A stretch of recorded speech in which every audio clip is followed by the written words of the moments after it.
राधे राधे भक्तों, जय श्री कृष्णा, जय श्री बांके बिहारी लाल की जय। भक्तों, आपका मेरे YouTube चैनल कृष्ण भक्त की दुनिया में बहुत बहुत स्वागत है। भक्तों, आज की वीडियो में हम श्रवण करेंगे नारद जयंती की शुभ मुहूर्त और पूजा विधि, और हम इस दिन कथाओं का भी श्रवण करेंगे।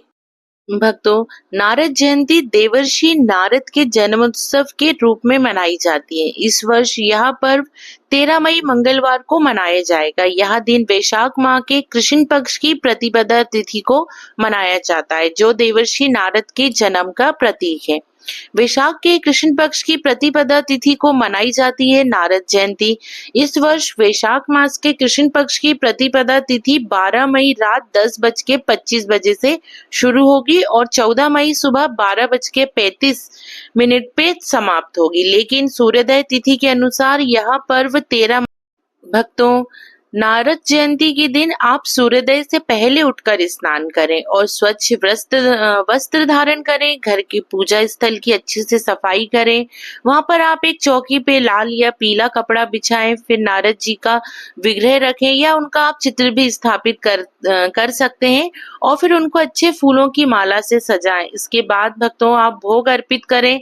फिर नारद जी के मंत्रों का जाप करें, पूजा करें, आरती करें, भोग समर्पित करें और उसके बाद भक्तों, आप ब्राह्मणों को भोजन कराएं व उन्हें वस्त्रों का दान करें। भक्तों, नारद जयंती पे दान की बहुत महत्व है, इसलिए इस दिन आप दान जरूर करें।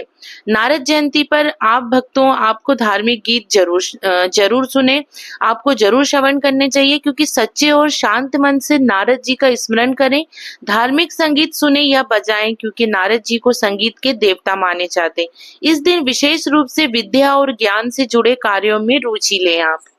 भक्तों, नारद जी को भगवान विष्णु का परम भक्त और देवर्षि माना जाता है। उन्हें संसार का पहला पत्रकार भी कहा जाता है, क्योंकि वे देवताओं और असुरों के बीच संवाद स्थापित करते थे। उनकी विशेषता यह थी कि वे तीनों लोक यानी स्वर्ग, पृथ्वी और पाताल लोक में स्वतंत्र रूप से यात्रा कर सकते थे। नारद जी का जीवन भगवान विष्णु के उपदेशों और आदर्शों को प्रचार करने के लिए समर्पित था। उनकी कथाएं हमें सिखाती हैं कि कैसे सत्य और धर्म के मार्ग पर चलते हुए संवाद के माध्यम से समाज में सकारात्मक परिवर्तन लाया जा सकता है। भक्तों, नारद जी को ब्रह्मा के मानस पुत्रों में से एक माना गया है। चलिए, इस संबंध में हम नारद जी की 3 रोचक कथाएं श्रवण करते हैं। सबसे पहली एक छोटी सी रोचक कथा है कि नारद जी बने स्त्री।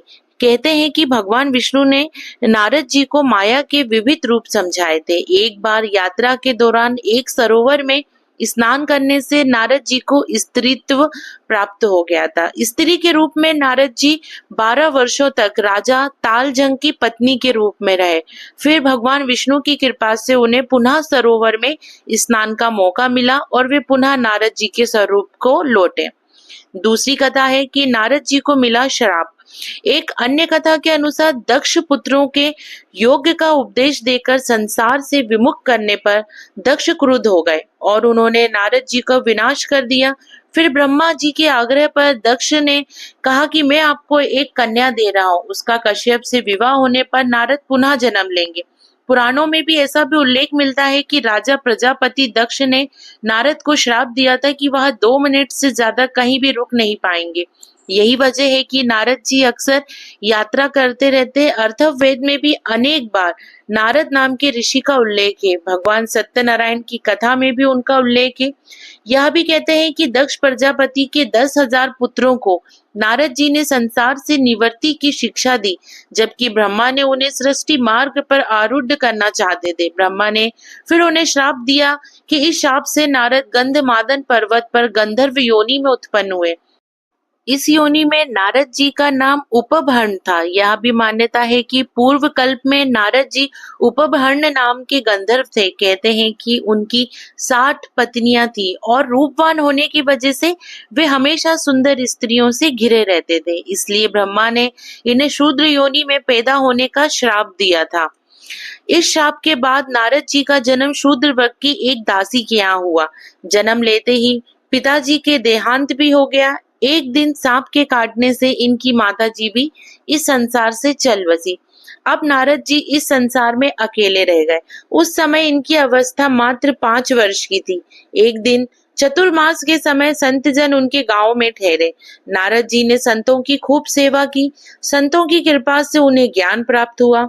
समय आने पर नारद जी का 5 भौतिक शरीर छूट गया और कल्प के अंत में ब्रह्मा जी के मानस पुत्र के रूप में अवतरित हुए। नंबर 1 और नंबर 3 कथा है कि जब श्री हरि विष्णु ने नारद जी से किया मजाक। ऋषि भृगु की पुत्री माता लक्ष्मी थी। उनकी माता का नाम ख्याति था। एक बार माता लक्ष्मी जी के लिए स्वयंवर का आयोजन हुआ।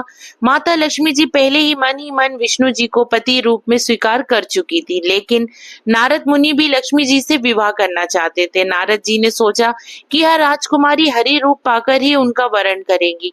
तब नारद जी विष्णु भगवान के पास हरि के समान सुंदर रूप मांगने पहुंच गए। भगवान विष्णु जी ने नारद की इच्छा के अनुसार उन्हें हरि रूप दे दिया।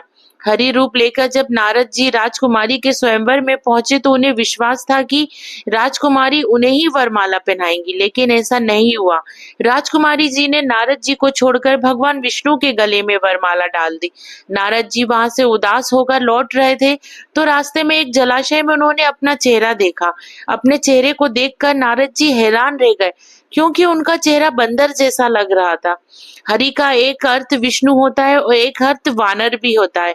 भगवान विष्णु ने नारद को वानर रूप दे दिया था। नारद समझ गए कि भगवान विष्णु ने उनके साथ छल किया है। उनको भगवान पर बड़ा क्रोध आया। नारद जी सीधे बैकुंठ पहुंचे और आवेश में आके भगवान को श्राप दे दिया कि आपको मनुष्य रूप में जन्म लेकर पृथ्वी पर जाना होगा। जिस तरह मुझे स्त्री का वियोग सहना पड़ा है, उसी प्रकार आपको भी वियोग सहना होगा। इसलिए राम और सीता के रूप में जन्म लेकर भगवान विष्णु और देवी लक्ष्मी को वियोग सहना पड़ा।